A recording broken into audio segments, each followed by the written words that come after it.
Makin terkejut kode lu darah harus mengerti. Main fisik babat saya bilang. Siap. Dar. Ya, siap. Ingat. Kami bila tidak. Jadi saya udah kasih kode dulu, Pak. Ayo. Siap, siap. Sama-sama, Pak. Siap. Siap. Kalau lu main fisik dengan kita seperti ini jangan. Karena kita tinggal langsung. Kalau saya sekarang ditanya sebagai bekas tentara, saya hanya mau menyorotin sikap polisi. Pertama, saya sudah lihat bagaimana keterangan pers dari Kapolsek. Saya lupa namanya, tapi pangkatnya jelas komisaris. Pangkat tinggi itu. Dia mengatakan bahwa acara itu tidak ada izin. Saya kemudian tadi malam konsul kepada lawyer saya tanya. Apa kata lawyer saya? Bahwa pertemuan tertutup, tidak perlu izin. Pernyataan seorang Kapolsek yang berpangkat komisaris, kalau di TNI itu mayor, perwira menengah, itu tinggi banget tuh pangkat itu. Dia keluarkan pernyataan menyalahkan penyelenggara yang mengatakan bahwa tidak ada izin. Dan kesempatan ini juga saya sampaikan kepada pengelola hotel. Saya anggap pengelola hotel ini tidak bertanggung jawab kepada konsumennya, karena dia mau diatur oleh preman. Ini hotel juga perlu dipertanyakan. Perkiraan saya yang buat laporan itu adalah pimpinan polisi yang ada di sana atau mungkin Kapolsek. Yang melaporkan kepada atasannya sepertinya tidak terjadi apa-apa. Semboyannya banyak banget polisi itu. Pelindung, pengayom, penegak hukum, dan lain sebagainya. Pelindung apa? Pelindung preman. Bahkan saya ada omong-omong dengan Pak Said Didu, bahkan udah jadi pesuruhnya perusuh.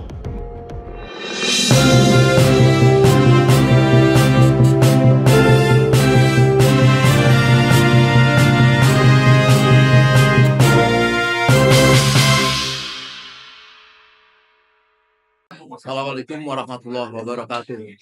Saudara, kita baru saja menyelesaikan preskon melaporkan kepada masyarakat bahwa pengacara-pengacara kita telah mendampingi beberapa prinsipal, ya. Di antaranya ada Pak Marwan, ada Pak Sunarko, saya, dan beberapa yang lain, yaitu menggugat Jokowi melalui pengadilan negeri. Tapi kami manfaatkan pada situasi sekarang ini bahwa kita tahu kemarin ada suatu peristiwa yang sebenarnya kita tidak berpikir ada kegusaran, ya, yang terjadi, yaitu apakah itu oleh orang-orang daihatnya Jokowi atau Jokowi sendiri. Tapi yang jelas ada suatu seminar oleh para tokoh yang digagas oleh FTA, Forum Tanah Air, orang-orang Indonesia yang berada di luar, melakukan seminar ingin memberikan masukan-masukan tentunya kepada kita semua, kepada negara, untuk bagaimana menyambut perubahan yang akan terjadi beberapa waktu yang akan datang. Tetapi tanpa dinyana-nyana, ada kekuatan liar, ya, yang kekuatan liar ini mengaku bahwa ini adalah perintah dari pusat untuk membubarkan acara itu. Artinya mereka sangat ketakutan sekali atau tidak mau terjadi suatu seminar berlangsung di Hotel Kemang kemarin. Mereka nampaknya mungkin tidak berhitung atau tidak mengira bahwa di dalam itu banyak tokoh-tokoh seperti Pak Din Samsudin, ada Pak Narko, ada Pak Said Didu, yang mereka ini adalah tokoh-tokoh yang sedang melakukan koreksi besar-besaran kepada Presiden Jokowi untuk segala lengser karena dengan pelanggaran-pelanggaran konstitusi dan undang-undang. Nah, saya yakin Pak Narko walaupun kemarin diam pada saat tahu-tahu diserbu dengan orang di dalam gedung, tetapi kita ingin belum menyapa Pak Narko. Apa sikap Pak Narko dengan diperlakukan, ya, para tokoh itu secara ilegal? Yang lucunya itu adalah disaksikan oleh para polisi. Masa polisi diperintah oleh preman mengatakan kami dari pusat, ya. Dan kami minta supaya seminar tersebut dibubarkan dalam waktu 10 atau 15 menit. Itu kan sangat mengganggu para tentara tentu. Bagaimana tentara ataupun polisi diperintah oleh preman dengan sangat hina sekali. Saya kira mungkin itu dulu. Kami mohon komentar dari Bapak Sunarko dulu atas kejadian kemarin. Saya katakan. Terima kasih Pak Mursalim. Assalamualaikum warahmatullahi wabarakatuh. Waalaikumsalam. Salam sejahtera bagi kita semua dan selamat sore. Sesuai dengan permintaan Pak Mursalim untuk memberikan informasi tentang kejadian kemarin di Grand Kemang Hotel. Saya saat itu hadir sebagai tamu undangan dari Forum Tanah Air. Terjadilah kasus yang sudah sangat viral dan bersebar ke seluruh dunia. Kalau saya sekarang ditanya sebagai bekas tentara, saya hanya mau menyorotin sikap polisi. Pertama, saya sudah lihat bagaimana keterangan pers dari Kapolsek. Saya lupa namanya, tapi pangkatnya jelas komisaris. Pangkat tinggi itu. Dia mengatakan bahwa acara itu tidak ada izin. Saya kemudian tadi malam konsul kepada lawyer saya tanya. Apa kata lawyer saya? Bahwa pertemuan tertutup, tidak perlu izin. Berarti ini Kapolres goblok. Kapolres buat malu polisi. Jadi kalau tim pimpinannya tidak mengambil alih, ya pimpinannya pun goblok. Goblok masih. Atau sudah terkontaminasi dengan para perusuh. Dalam arti terkontaminasi itu ya sudah kong kali kong dengan perusuh. Itu alternatif kemungkinan kedua. Kemudian kedua dari pernyataan seorang Kapolsek yang berpangkat komisaris. Kalau di TNI itu mayor, perwira menengah. Itu tinggi banget tuh pangkat itu. Dia keluarkan pernyataan menyalahkan penyelenggara yang mengatakan bahwa tidak ada izin. Saya tanya kepada lawyer, nggak perlu ada izin. Dan kita minta itu ruangan itu kepada hotel itu sudah izin. Dan kesempatan ini juga saya sampaikan kepada pengelola hotel. Saya anggap pengelola hotel ini tidak bertanggung jawab kepada konsumennya, karena dia mau diatur oleh preman. Ini hotel juga perlu dipertanyakan. Jangan mau cari untung finansial doang. Grand Kemang Hotel ini saya tidak tahu siapa punya, tapi saya lihat kepala security-nya malah menekan kita, bukan melindungi kita. Kemudian saya baca laporan polisi yang bersebar di media sosial. Perkiraan saya yang buat laporan itu adalah pimpinan polisi yang ada di sana atau mungkin Kapolsek. Yang melaporkan kepada atasannya sepertinya tidak terjadi apa-apa. Bahkan nadanya menyalahkan kita. Ini polisi ini di mana tanggung jawab dan rasa malunya? Semboyannya banyak banget polisi itu. Pelindung, pengayom, penegak hukum, dan lain sebagainya. Pelindung apa? Pelindung preman. Kenapa saya katakan pelindung preman? Rekaman di medsos sangat banyak terlihat. Jumlah polisi dengan jumlah perusuh ya kurang lebih seimbang, bahkan mungkin banyak polisi. Ada satu tokoh perusuh yang rambutnya diikat seperti emak-emak itu. Dia mau ribut dengan ada salah satu tokoh masyarakat. Ustadz Eka Jaya datang terlambat, kemudian dia menghantam Ustadz Eka dengan segala macam omongan. Polisi yang melindungi di situ banyak, cuma mulu-mulu yang melanggar. Padahal kalau mahasiswa atau mak-mak dihajar sama polisi itu. Tapi kalau sama preman perlu-perluan dia. Jadi kesimpulan saya kemarin aparat polisi yang dikirim ke Hotel Kemang itu melakukan pembiaran atau mungkin kerjasama. Bahkan saya ada omong-omong dengan Pak Said Didu, bahkan udah jadi pesuruhnya perusuh. Kenapa dikatakan pesuruhnya perusuh? Kita udah di tempat tertutup, dikunci itu pintu. Tahu-tahu datang kepala security gitu, Pak, itu mereka masih minta dibubarkan. Berarti kan ada mata-matanya perusuh di dalam ruangan, dan perusuhnya nggak ada. Dugaan kita, ya agen-agen intel itu memberitahu bahwa kita belum bubar. Jadi di sini juga saya nuntut kepada pengelola Hotel Kemang itu, di mana rasa tanggung jawabnya? Jangan punya cari untung finansial doang. Yang kedua kepada polisi yang ada tadi, melakukan pembiaran, bekerja sama, bahkan seperti jadi pesuruh. Kemudian kepada polisi juga, dia membuat laporan seolah-olah tidak terjadi apa-apa, bahkan adanya menyalahkan penyelenggara pertemuan tersebut. Begitu juga ada keterangan dari Wakapolda yang nadanya bahwa polisi kecolongan karena masuk dari belakang. Saya tadi katakan jumlah perusuh dengan polisi sama banyak.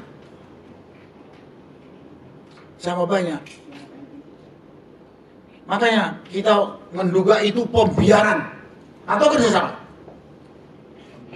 Terus informasi yang saya dapat dari penyelenggara yang namanya Pak Doni, malam jam 2 dia sudah ditelepon oleh hotel, Pak besok jadi ke kegiatan jadi, dan tidak ada komentar jangan ini itu kepada penyelenggara yang namanya Pak Doni itu.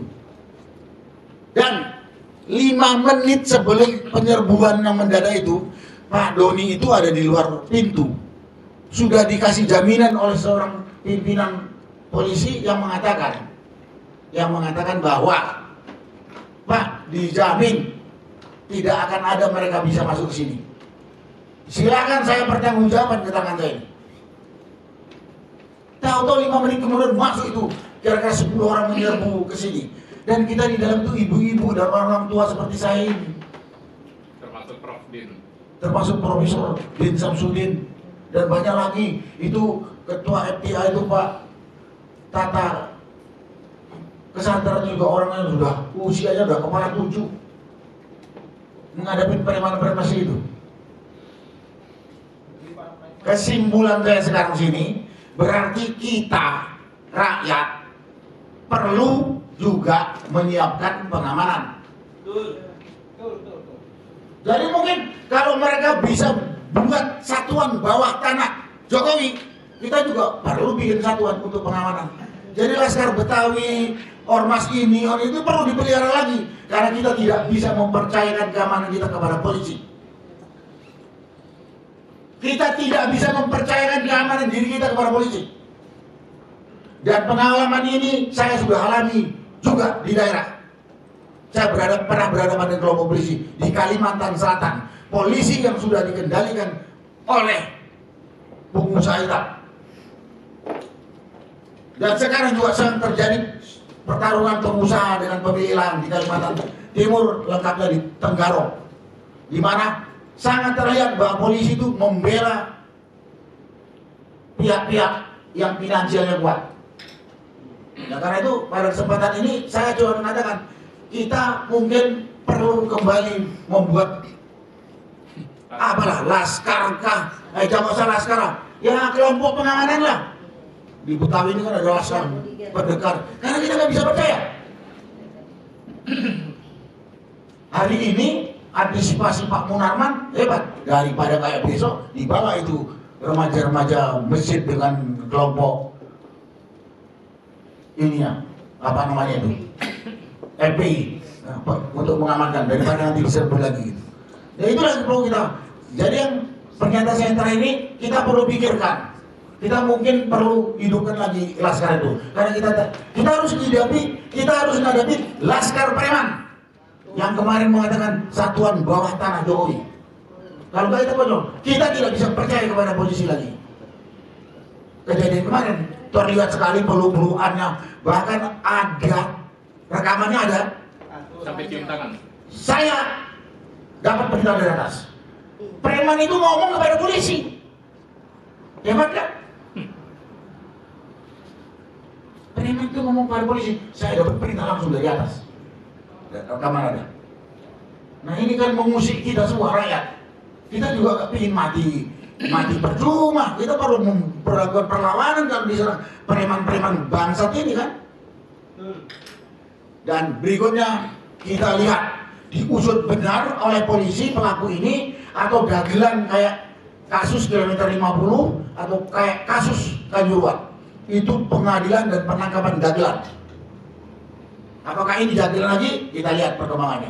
Itulah yang bisa saya sampaikan pada kesempatan ini. Terima kasih. Wassalamualaikum warahmatullahi wabarakatuh. Waalaikumsalam. Terima kasih Pak Narko. Saya kira kita masih bersyukur ya. Andai kata kemarin Pak Narko kesenggol. Bagaimana senior junior beliau dan orang-orang Kopassus, mantan komandan Kopassusnya disenggol preman, atau Pak Din Samsudin terjungkal dari kursinya misalnya, kan mereka kemarin brutal gitu. Umat Islam maju keluar. Bagaimana? Ini pelajaran besar bagi polisi, bagi Kapolri, terutama Pak Sigit. Saya yakin tidak mungkin tidak tahu tentang ini. Harusnya berterima kasih. Jangan dalam sudah preskon kemarin polisi nampaknya mengancam bagi orang yang merekam dan mengedarkan. Iya, betul. Masyarakat itu memperlihatkan justru bagaimana preman itu memimpinnya polisi, dan tentu ini akan menjadi perbaikan yang sangat luar biasa. Yang kedua, kalau begini caranya, dunia usaha tidak terjamin. Ya, PHRI itu, Persatuan Pengusaha Hotel dan Restoran itu menjadi tidak terjamin. Mau melakukan acara apapun, kemudian bisa dimasuki dan tidak dilindungi oleh polisi. Dan kita tahu bahwa Pak Marwan termasuk yang hadir di acara tersebut. Kami mohon komentarnya Pak Marwan tentang kejadian kemarin. Silakan.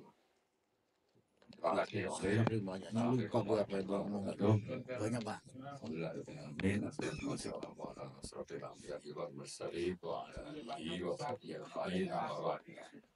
Ada beberapa hal yang bisa saya sampaikan. Pertama, sedikit kita mengulas tentang kejadian itu sendiri, yang pantas disebut sebagai apa. Kemudian nanti kita bicara sedikit tentang dalang atau mastermind dari kejadian itu. Kemudian kita bicara soal motif, kemudian dampak dan tuntutan. Nah, jadi kalau bicara tindakan preman seperti itu, maka dan dilakukan di hotel di tempat terbuka tanpa ikut aturan dan sopan santun, maka sebetulnya sudah cukup banyak yang memberikan label terhadap serangan preman itu sebagai tindakan biadab, primitif, kemudian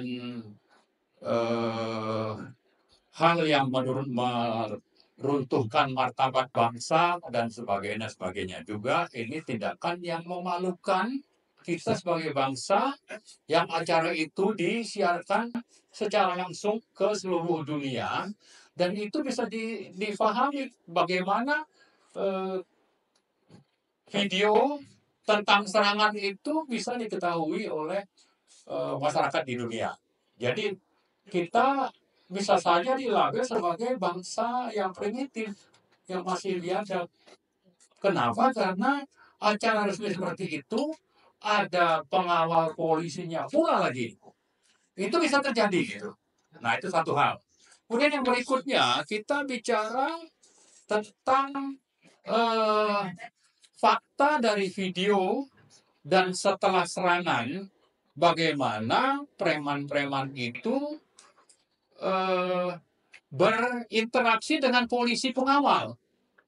Ya, bagaimana justru saling berangkulan lalu memberi selamat, tapi sekaligus menyatakan bahwa ini ada perintah pusat.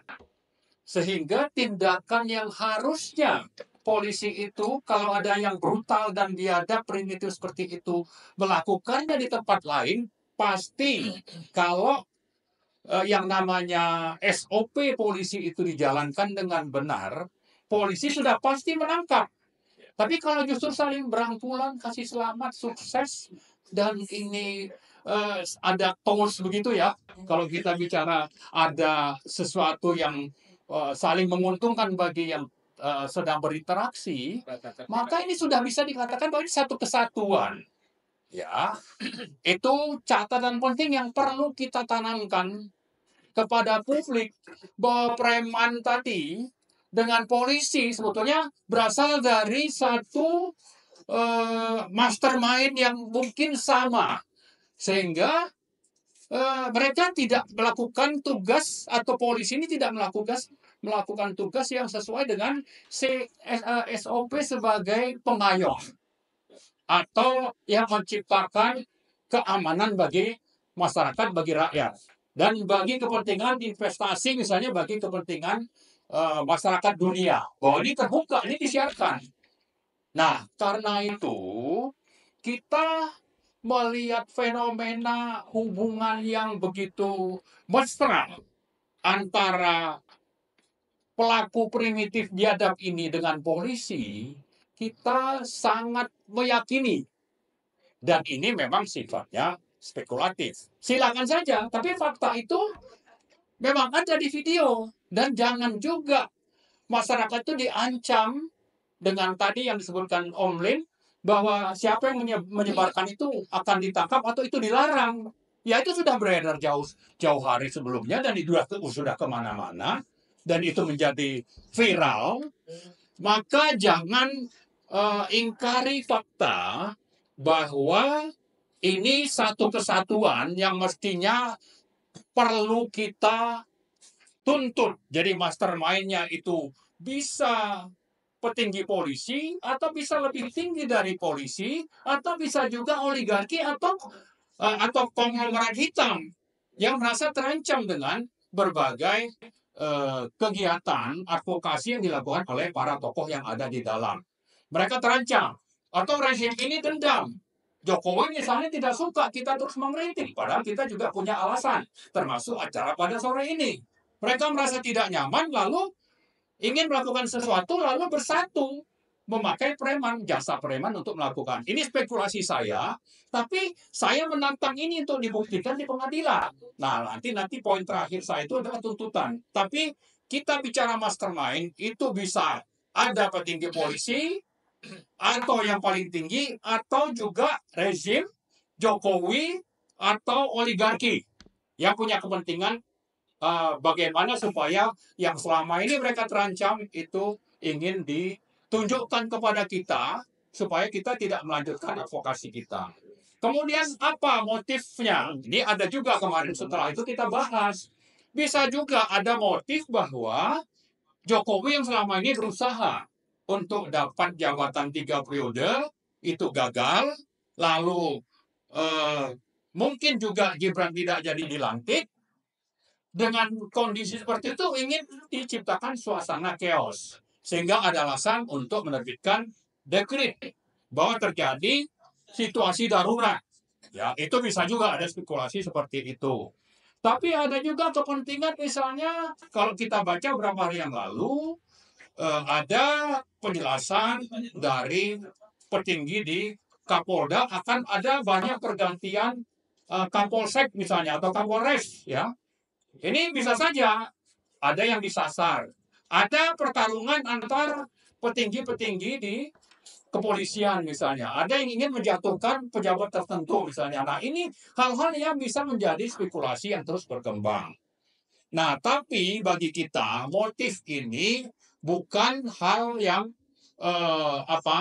utama. Utama adalah tuntutan. Tuntutan kita bahwa kalau Polda Metro menyatakan sudah menahan 5 orang pelaku atau preman itu, ini tidak berhenti hanya di situ. Jangan cuma preman. Karena saya sebutkan di awal tadi, hubungan antara preman dengan polisi itu sudah sangat nyata seperti satu kesatuan. Jadi kalau premannya ditangkap, diadili, maka polisi yang terlibat sampai ke mastermind-nya sendiri tadi itu juga harus diusut. Kalau ada keterlibatan oligarki, ya 9 naga misalnya, ini juga harus diusut. Karena itu, tuntutan kita adalah supaya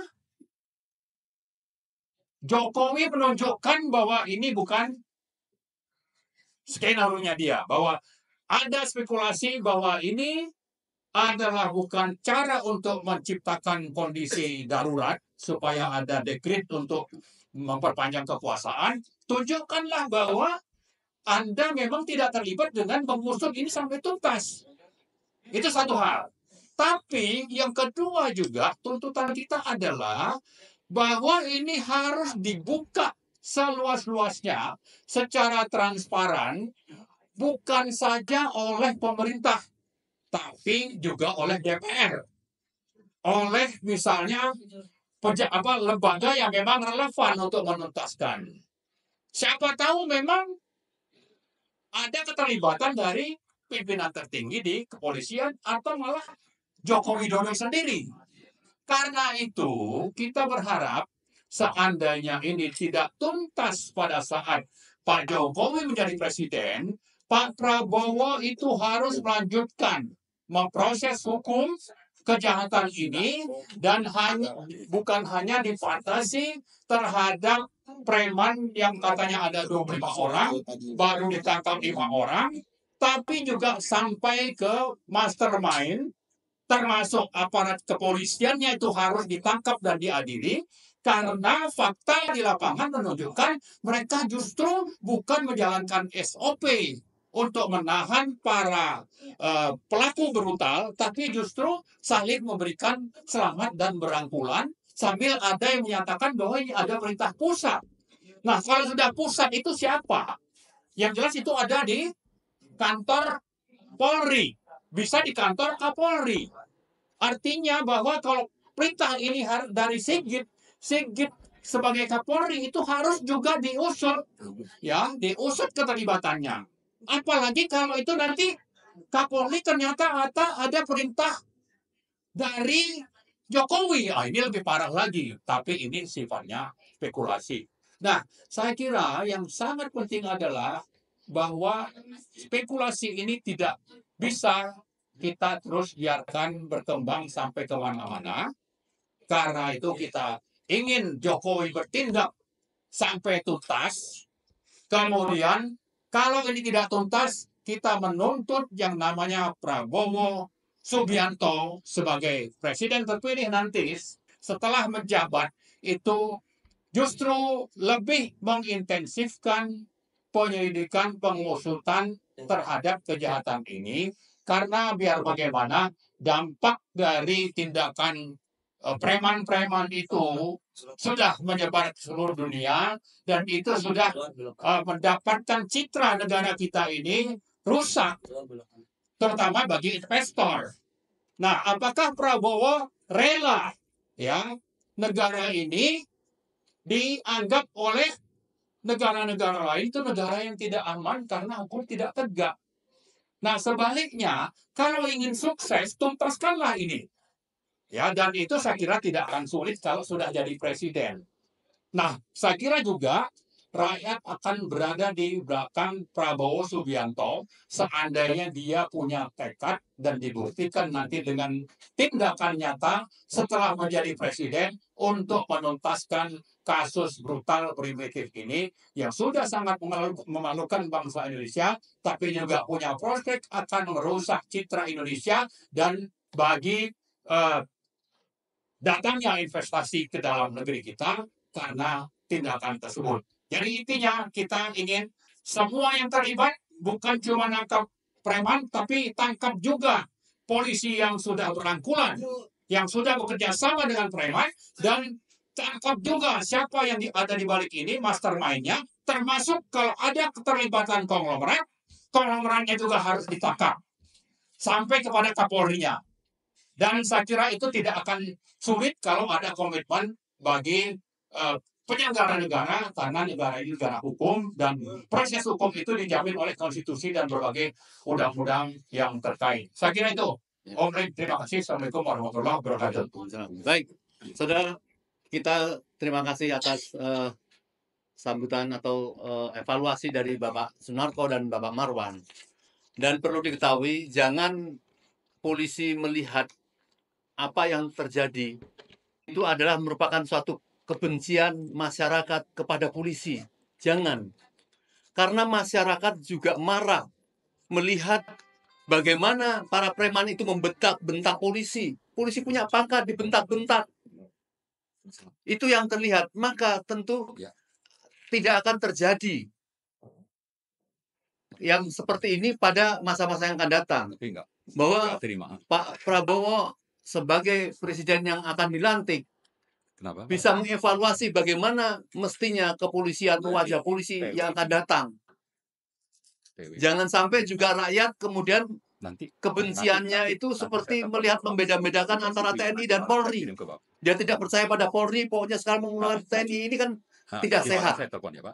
Maka masih punya kesempatan Bapak Sigit untuk menegakkan atau meluruskan apa yang terjadi. Apakah ini pemimpinnya adalah polisi, apa memang preman, atau ada konglomerat sebagai dikhawatirkan Pak Marwan tadi.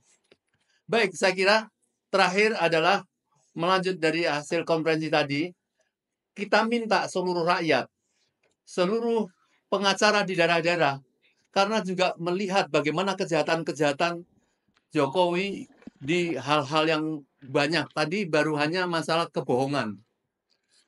Teman-teman Solo yang banyak pengacaranya tahu bagaimana perilaku Jokowi pada saat menjadi wali kota. Laporkan, karena tidak ada satu kejahatan yang tidak terproses.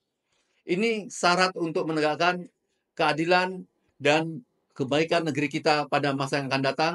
Dan tentu Pak Prabowo tahu bagaimana pada saat 2014 beliau memenangkan yang rakyat curiga itu dikalahkan secara curang. Kemudian banyak sekali cacian-cacian yang sekarang beredar di masyarakat. Bagaimana akibat dari Fufu Fafa itu yang menghina bukan saja pribadi, tetapi seluruh pemimpin-pemimpin yang lain. Apakah berharap seperti ini kita menjadi wakil presiden yang khawatir kalau Pak Prabowo kemudian berhalangan sakit, mau digantikan presiden dengan orang yang mempunyai moral buruk seperti ini dan jahat? Tentu saya turut mendukung para ahli hukum. Apabila pelantikan itu bisa dilakukan, diproses secara hukum, kalau melihat suatu kejanggalan dan kecurangan dan kesalahan dari wakil presiden terpilih itu, untuk dibatalkan, dilantik, ya, daripada kemudian akan membatalkan pada saat setelah dia dilantik. Ini akan mengganggu jalannya roda pemerintahan yang akan datang. Saya kira mungkin itu. Semoga para pengadilan negeri yang telah menerima pendaftaran dari para lawyer untuk menggugat Jokowi akan segera melakukan sidang-sidangnya dan disusul dengan persoalan yang lain. Sekian, Pak Narko, ada yang mau tambahin?